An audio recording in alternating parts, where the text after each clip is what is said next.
Tiba saatnya kami mau mendengarkan firman-Mu.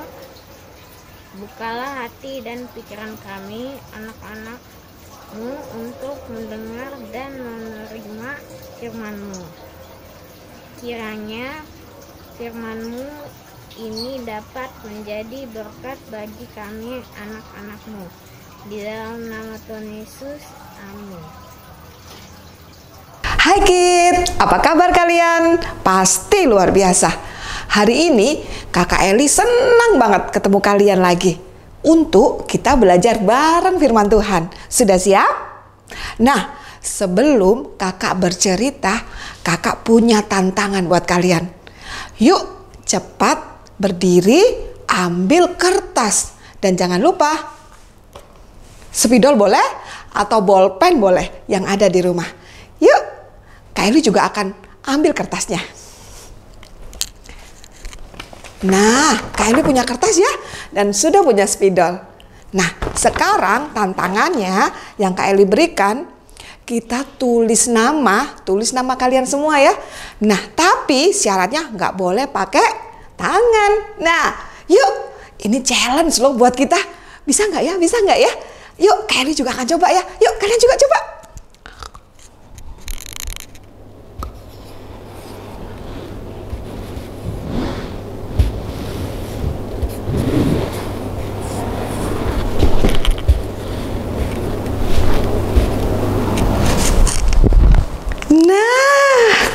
Bagaimana dengan kalian? Kak Eli bisa sih, tapi ampun deh, nggak seperti kita pakai tangan ya.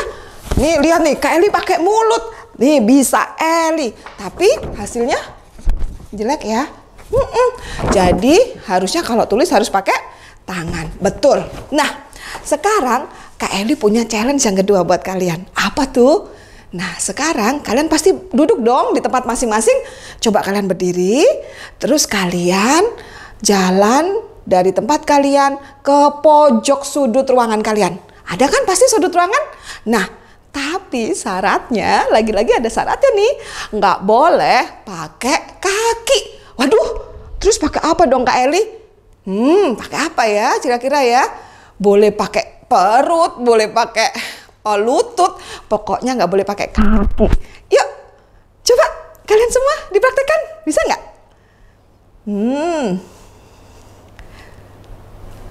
Bisa nggak?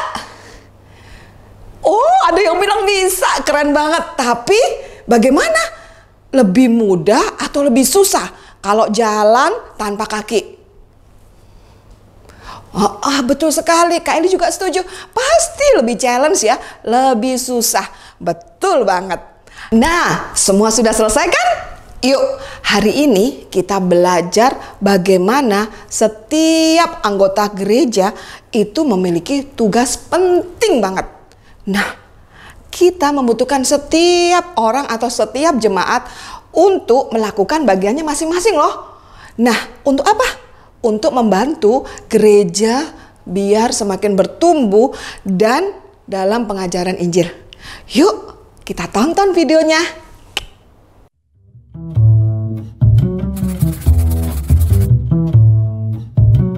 Rasul Paulus menulis surat kepada jemaat di Korintus. Bertahun-tahun setelah Paulus membantu mendirikan gereja di Korintus, orang-orang percaya di sana menghadapi masalah. Salah satu masalahnya gereja itu terpecah belah. Orang-orang tidak selalu rukun atau sepakat tentang apa yang paling penting. Paulus ingin hal ini dihentikan.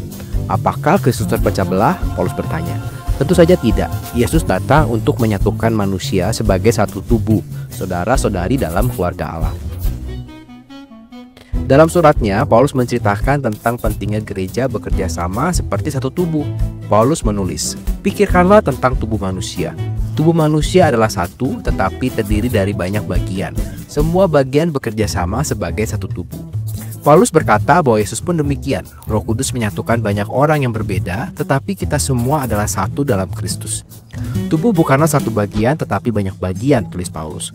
Kaki tidak boleh berkata, aku bukan tangan, jadi aku bukan bagian dari tubuh. Kaki adalah bagian dari tubuh sama halnya seperti tangan. Telinga tidak boleh berkata, aku bukan mata, jadi aku bukan bagian dari tubuh. Telinga adalah bagian dari tubuh sama seperti mata. Bayangkan jika seluruh tubuh adalah mata, bagaimana ia mendengar? Bayangkan jika seluruh tubuh adalah telinga, bagaimana ia akan mencium? Allah telah mengatur setiap bagian tubuh seperti yang Dia inginkan. Jika mereka semua adalah bagian yang sama, bagaimana jadinya sebuah tubuh? Tubuh terdiri dari banyak bagian. Dengan cara yang sama, mata tidak dapat berkata kepada tangan, "Aku tidak membutuhkanmu." Dan kepala tidak dapat berkata kepada kaki, "Aku tidak membutuhkanmu." Bahkan jika suatu bagian lebih lemah dari bagian yang lain, bagian itu tetaplah bagian yang penting dari tubuh. Paulus berkata bahwa gereja seperti tubuh haruslah bersatu. Para anggotanya harus memiliki kepedulian yang sama terhadap satu sama lain. Jika satu anggota menderita, semua anggota turut menderita. Jika satu anggota dihormati, semua anggota turut bersukacita, tulis Paulus. Kita adalah tubuh Kristus dan kita adalah anggota-anggota yang berbeda-beda. Tuhan memberikan setiap anggota tujuan khusus dan karunia yang berbeda. Ada yang menjadi rasul, ada yang menjadi nabi, ada yang menjadi pengajar. Tidak semua orang sama, tetapi setiap bagian dari tubuh Kristus itu penting. Paulus mengatakan kepada orang-orang percaya di gereja Korintus untuk bersatu karena Injil. Dia mengingatkan bahwa Yesus menyelamatkan orang-orang berdosa. Karena Yesus dan apa yang telah Dia lakukan, orang-orang percaya dari berbagai bangsa, suku, kaum, dan bahasa dapat dengan rendah hati bersatu menjadi satu bagian tubuh gereja. Nah, kalian sudah menonton video. Pasti ada yang bisa diambil ya dari cerita video tadi. Bagian firman Tuhan ini diambil dari 1 Korintus 12. Kita semua memiliki karunia dan kemampuan yang berbeda-beda yang Tuhan berikan kepada Kak Eli dan kalian. Nah, ketika alam menciptakanmu, Dia menciptakanmu dengan sangat unik. Ketika kita percaya kepada Tuhan sebagai juru selamat kita, Roh Kudus memberikan kasih karunia untuk melayani gerejanya. Sama seperti tangan yang memiliki pekerjaan yang berbeda dengan mata, dengan hidung, ya kan? Kita masing-masing memiliki cara yang berbeda untuk melayani Tuhan. Dapatkah kalian memikirkan caranya ya yang berbeda itu untuk melayani tubuh Kristus? Bagaimana ya caranya ya? Beberapa orang mungkin melayani sebagai guru sekolah minggu, sebagai pengkhotbah, menyambutan tamu atau aser, petugas kamar bayi, melayani gereja melalui doa.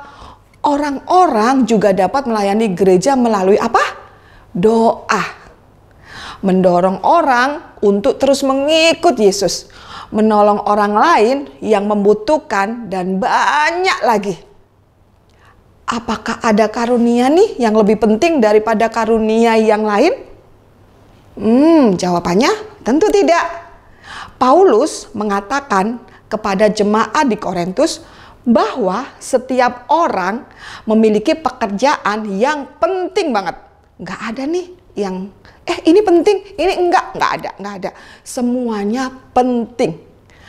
Tidak ada pekerjaan yang lainnya yang lebih penting satu orang, tidak ada ya. Sekali lagi Kak Eli tekankan, tapi semuanya penting. Pekerjaan yang mudah dilihat atau tidak, itu semuanya penting. Kita tidak melihat siapa yang membelikan makanan untuk anak-anak di sekolah minggu mungkin. Atau kita tidak melihat siapa sih yang membersihkan gedung gereja setiap hari. Atau kita tidak melihat siapa sih yang selalu mendoakan gereja setiap hari. Namun, meskipun kita tidak melihatnya, bagaimana setiap orang melayani tersebut bukan berarti pekerjaan mereka kurang penting.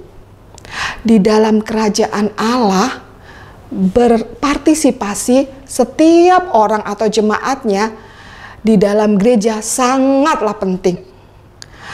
Injil mengingatkan kepada kita bahwa tidak ada seorang pun yang lebih berharga atau bernilai.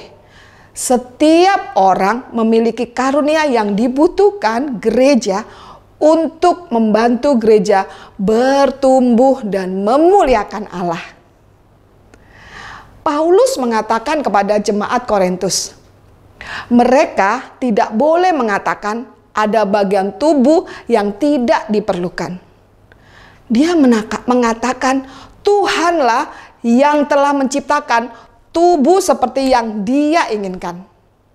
Ini berarti Tuhan telah memutuskan karunia apa yang kita miliki, di mana kita harus melayani.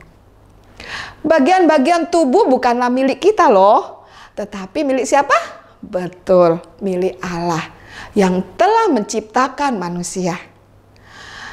Ketika kita percaya kepada Tuhan Yesus dan menjadi bagian dari gerejanya, kita dapat bertanya kepada Tuhan, di mana Dia ingin kita melayani.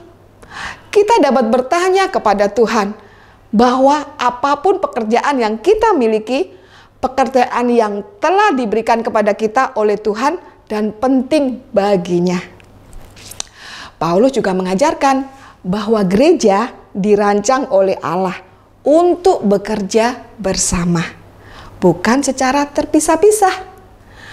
Ketika setiap bagian bekerja bersama karena Injil, gereja akan bertumbuh bersama dan mampu membagikan kabar baik dengan lebih baik.